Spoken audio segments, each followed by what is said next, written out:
चलिए, hello everyone. तो आज की जो क्लासेस स्टार्ट हो रही है, आज के जो सेशन होगा वो आपका लास्ट लेक्चर है। किसका लास्ट लेक्चर है? तो आज आपका सिंधु घाटी सभ्यता का पूरा अंतिम होगा, ठीक है। हालांकि सेशन को लंबा ना करें, हम कोशिश करेंगे कि आपको वर्ड्स में आपको समझा दे, ठीक है। और आप जितना जल्दी हो सके उतना जल्दी इसको आप नोट डाउन कर लिए।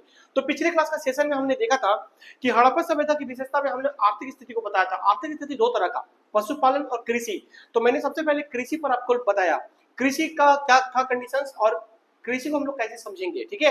वहां के लोग कृषि से कैसे जीवन जीते थे। फिर मैंने सिखाया पशुपालन को। तो पशुपालन में मैंने बहुत सारी चीजों को आपको बताया। उसके बाद एक और मैंने जोड़ा था, क्या? व्यापार एवं वाणिज्य, ठीक ना। उसको भी मैंने इसमें इंक्लूड कर दिया था। आज का जो टॉपिक होगा वो होगा सामाजिक जीवन। याद रखिएगा, क्या होगा? सामाजिक जीवन। सामाजिक सामाजिक जीवन, ठीक है। कोशिश करूंगा कि मैं आज का सेशन में ही पूरा का पूरा सिंधु घाटी सभ्यता खत्म कर दूं, ताकि आपके लिए बहुत ही इंपॉर्टेंट होगा, ठीक है। उसके बाद मेरा एक और वीडियो आएगा, उसको ध्यान से सुनिएगा, क्योंकि हम आपको दो स्तर पर क्लासेस को लेकर और आएंगे, ठीक है। चलिए आज के हम लोग स्टार्ट कर। देखिए, सामाजिक जीवन जो है, यहाँ का जो सामाजिक जीवन था वह किस तरह से था। तो यहाँ के लोग सामाजिक पर इकाई परंपरा के तौर पर परिवार को रखते थे। किसका? इकाई परंपरा के तौर पर, इकाई परंपरा के तौर पर परिवार को रखते थे। परिवार ही सब कुछ है, समझ के बात को। हालांकि ये आज भी होना चाहिए, परिवार को सबसे ज्यादा वैल्यू देना चाहिए, ठीक है। लोग आज के दिन में पता नहीं कैसे कि अपने परिवार में कोई प्रॉब्लम हो तो दूसरे के पास पहुंच जाते हैं मदद मांगने के लिए। याद रखिएगा, जिस दिन आपका परिवार का फैसला कोई और कर रहा है तो याद रखिएगा वो परिवार को टूटने में टाइम नहीं लगेगा। ये चीज आप लोग ध्यान से याद रखिएगा और सोचिएगा, ठीक है। क्योंकि जिस इंसान आपके परिवार का फैसला कर रहा है, और उसके परिवार को पलट के देखिएगा वो है क्या, ठीक है। तो ये चीज आपको सीखने को मिलता है यहाँ पर कि यहाँ के लोग परिवार को बहुत ज्यादा वैल्यू देते थे, ठीक है। आगे बढ़े। उसके बाद हम लोग देखते हैं क्या कि यहाँ जो है ना, मातृ देवी का पूजा का सबसे ज्यादा, कहते हैं ना कि यहाँ पर वैल्यू था। मातृ देवी की उपासना होती थी। मातृ देवी की उपासना। और सर ये सच किसने कहा है कि लेडीजों की वैल्यू हमेशा हमारे धर्म पर सबसे उच्चतम स्थान माना गया है। यानी कि उच्चतम स्थान इसलिए मैं बोलता हूं कि इस धरती पर सबसे, अगर आप आज भी क्या बोलते हो, धरती माता क्यों कहते हो? धरती माता क्योंकि लेडीजों के स्थान सबसे ऊपर होनी चाहिए, इसीलिए हमारे धर्म पर 9 कन्याओं की पूजा की जाती है।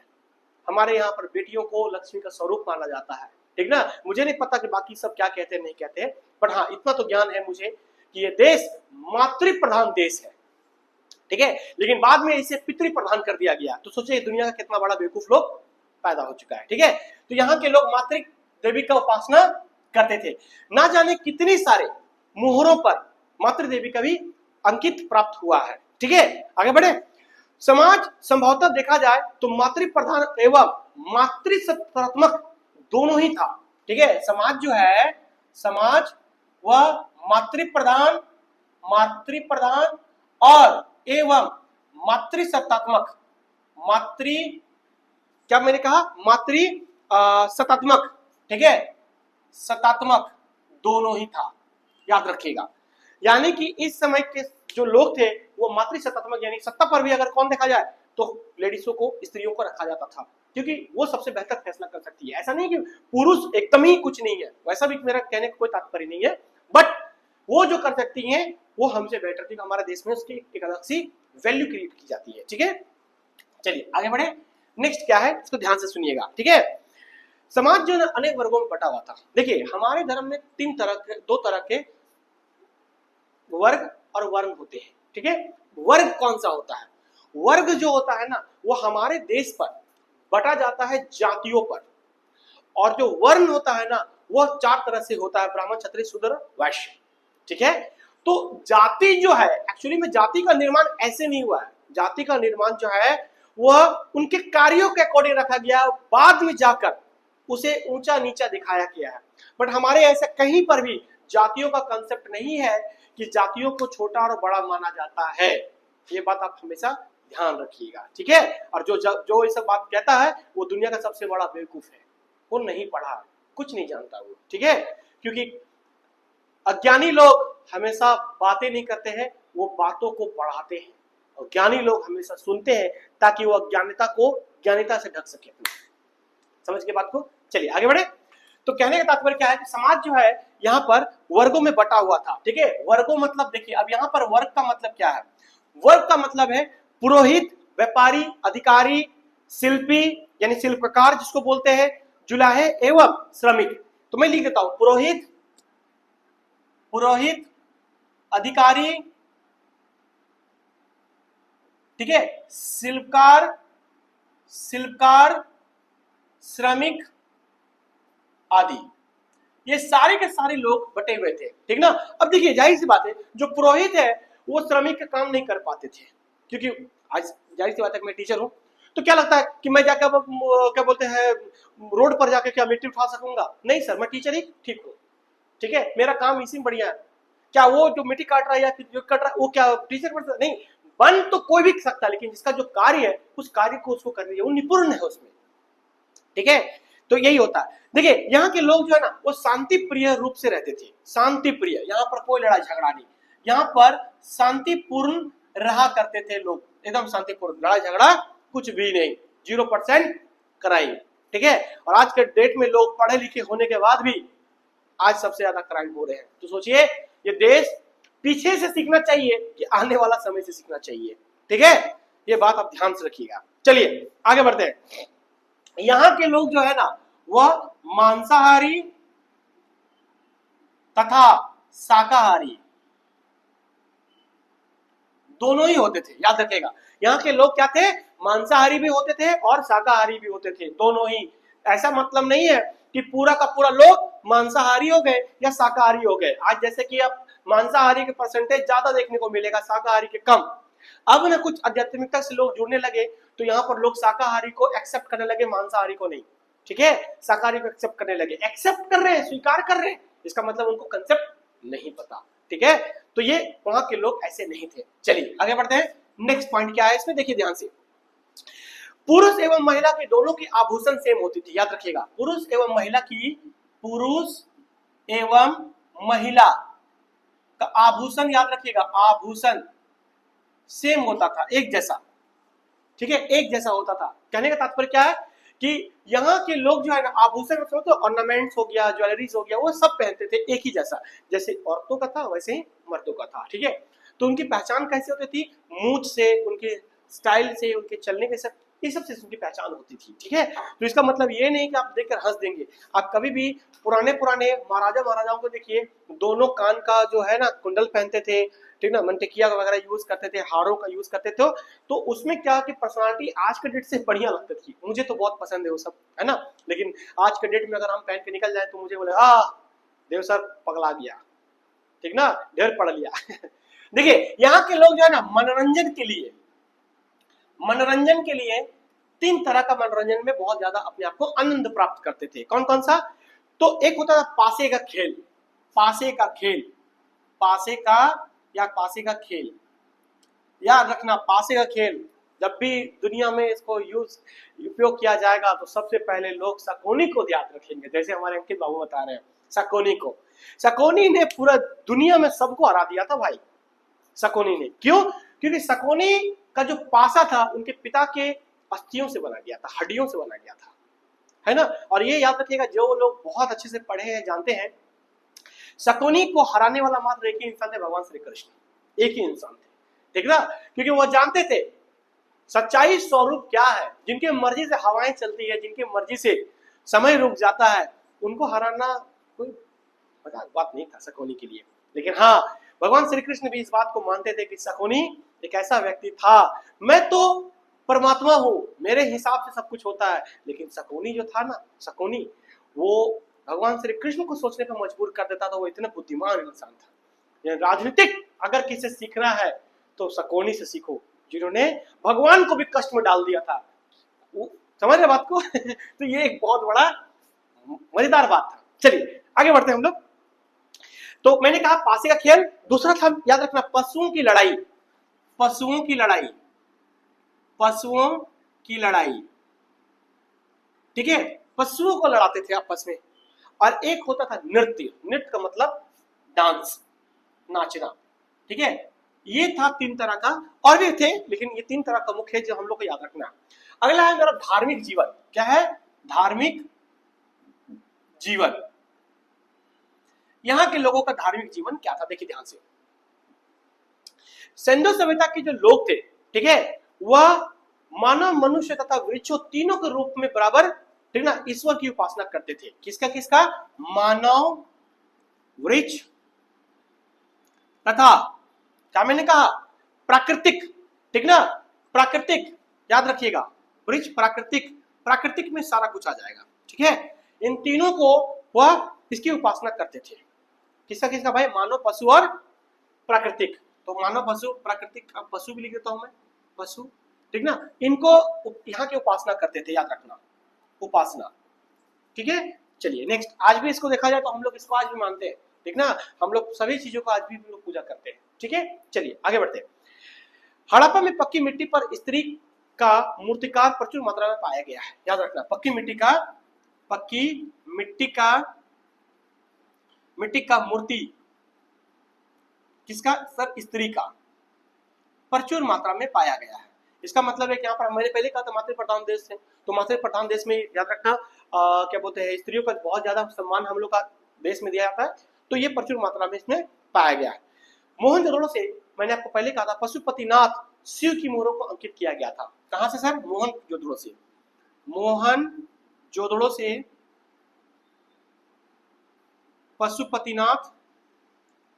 पशुपतिनाथ शिव जी को हम लिख देते हैं साइड में। शिव जी का बहुत ज्यादा इनका ये किया गया था, और धरती में सबसे पहली बार पूजा इनकी की गई थी, ठीक है। चलिए आगे बढ़ते हैं। धार्मिक जीवन में मातृ देवी की उपासना, ठीक है, लोकप्रिय था। तो धार्मिक जीवन में हम लोग अगर बात करें तो मातृ देवी की उपासना, मातृ देवी का उपासना बहुत ज्यादा होता था, ठीक है। तो मानना भी चाहिए, मैं तो आज भी कहता हूँ, वो देश ही यहाँ जहाँ स्त्रियों का वैल्यू ना हो, और वह कहते हैं ना कि वो प्लेस ही क्या जहाँ बातों का सम्मान ना हो, है कि नहीं। चलिए नेक्स्ट बढ़ते आगे। यहां पर देखते हैं क्या कि एक मूर्ति से स्त्री को दिखाया गया है जिसके गर्भ से, गर्भ का मतलब होता है पेट, जिस गर्भ से निकलता हुआ एक पौधा है, ठीक है, जिसमें पता चलता है कि धरती की उर्वरता की देवी का यहाँ पर उपासना करते थे, ठीक ना। एक स्त्री के गर्भ से पौधा निकालना, एक स्त्री के गर्भ से एक पौधा निकलता हुआ, ये क्या है? मातृ देवी, धरती की उर्वरता, धरती की उर्वरता मैं लिख देता हूं, धरती की उर्वरता, ठीक है, की उपासना यहाँ पर करते थे। आज भी हम लोग धरती माता को मानते हैं, ठीक ना। क्यों कहते हैं हम लोग भारत माता की जय? तो इसका भी कहानी आप लोग देख लीजिए कि ये कंसेप्ट आज का नहीं है, आज से 5000 साल का बात है। क्योंकि हम लोग का आज से 5000 साल पहले भी एक स्त्री के गर्भ से पौधा निकलते दिखाया गया, जिसमें ये दावा किया गया था कि यहाँ पर, ठीक है, कि उर्वरता की देवी को बहुत ज्यादा यहाँ पर वैल्यू दिया जाता था। और जो लोग नहीं मानते भारत माता की जय, उसका कुछ नहीं हो सकता इस दुनिया में, ठीक ना। वो अपने बाप माँ को भी नहीं मानता होगा सर। चलिए देखिए, पशुओं में कुबड़ वाला बैल जो है वह पक्षियों में पाक्ता की पूजा होती थी, याद रखिएगा। यानी कि पशुओं में कुबड़ वाला बैल को बहुत ज्यादा वैल्यू देता था। पशुओं में कुबड़ वाला बैल, मैंने शायद ऊपर में लिखवाया था आपको, कुबड़ वाला बैल, कोई बात नहीं, दोबारा लिख लीजिए। कुबड़ वाला बैल का ज्यादा वैल्यू होता था, ठीक है। पशुओं में कुबड़ वाला बैल को वैल्यू ज्यादा होती थी। और पक्षियों में मैंने बताया आपको पाक्ता, पक्षियों में पाक्ता,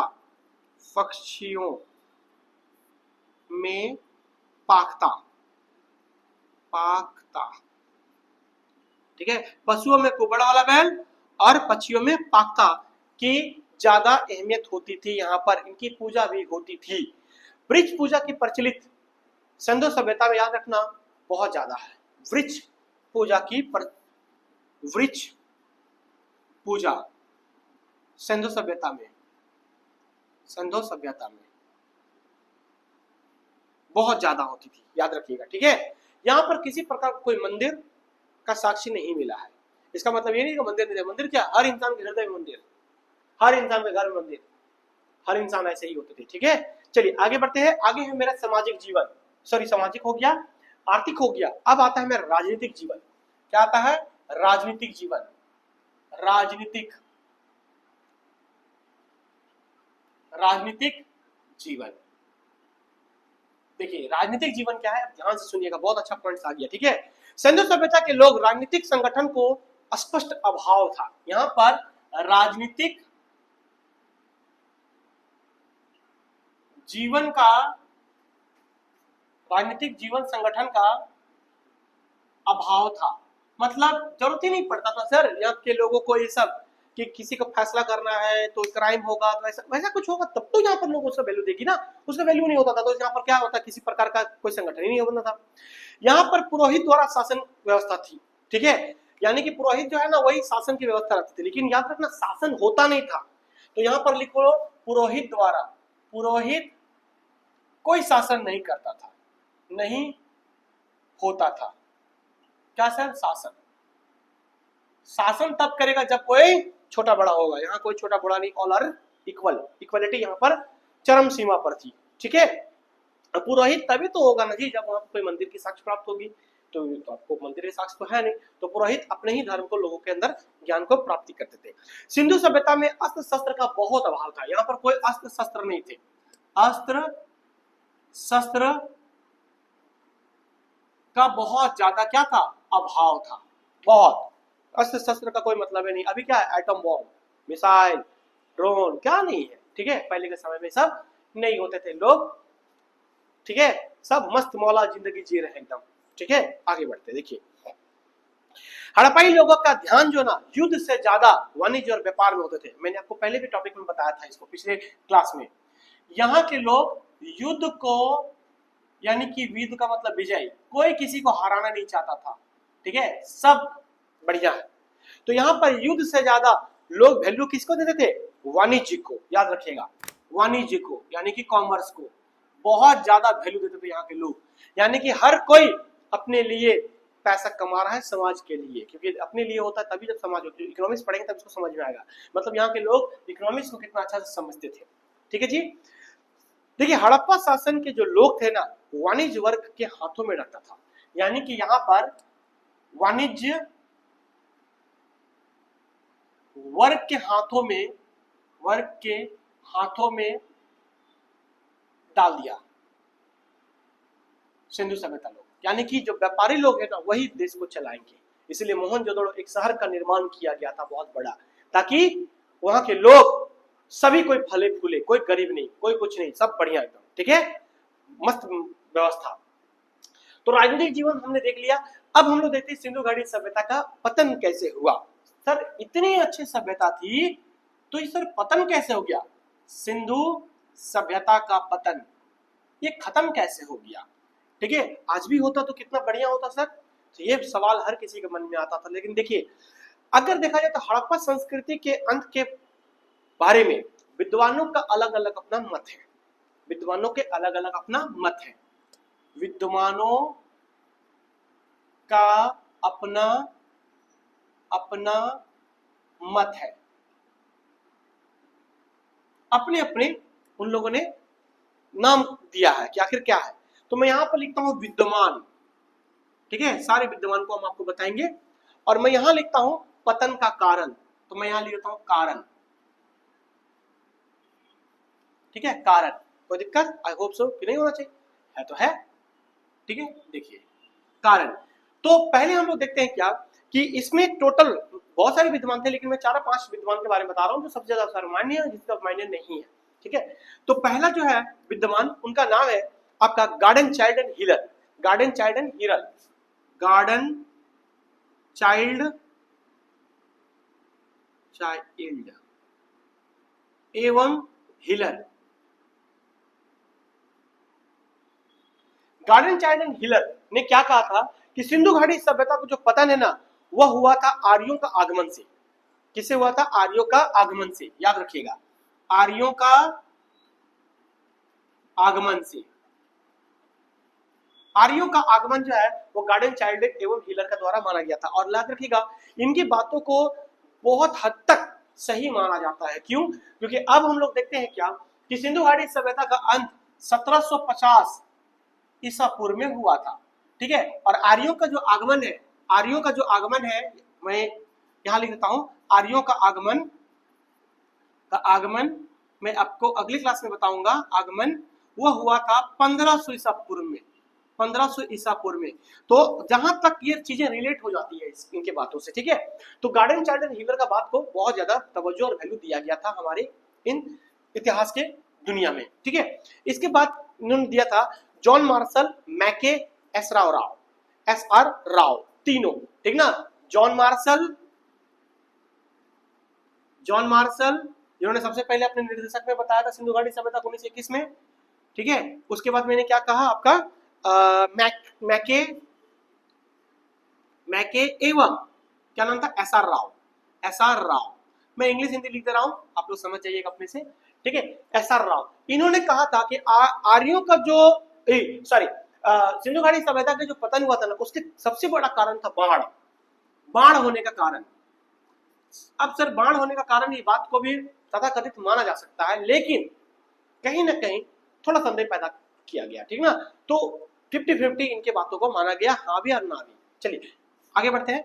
तीसरा नंबर में है oral Stine A N Ghosh, ठीक है। क्या नाम था उनका? ओरल स्टाइन, एल्बर्ट आइंस्टाइन नहीं है जी, ठीक है। और एस एन घोष, ठीक है। एस एन घोष ने क्या कहा? तो एस एन घोष ने और ओरल स्टाइन ने कहा, ठीक है, ए एन घोष मैं भूल गया था, ए एन घोष, ठीक है। इन्होंने कहा था कि जलवायु परिवर्तन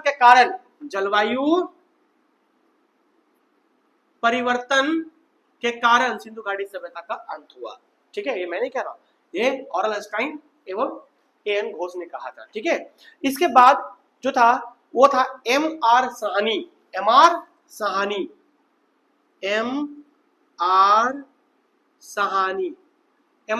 साहब कहते हैं सिंधु घाटी सभ्यता का जो अंत है वो होने का कारण क्या था? भूगर्भीय परिवर्तन।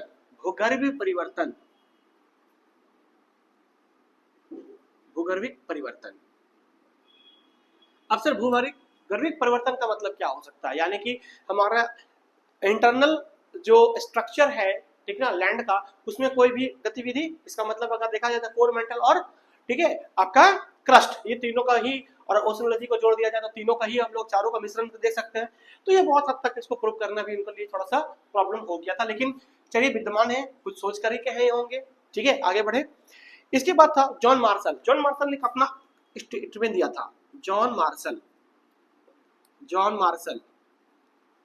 मार्शल ने एक और कहा था सिंधु घाटी सभ्यता का अंत होने का सबसे बड़ा कारण क्या था? प्रशासनिक शिथिलता।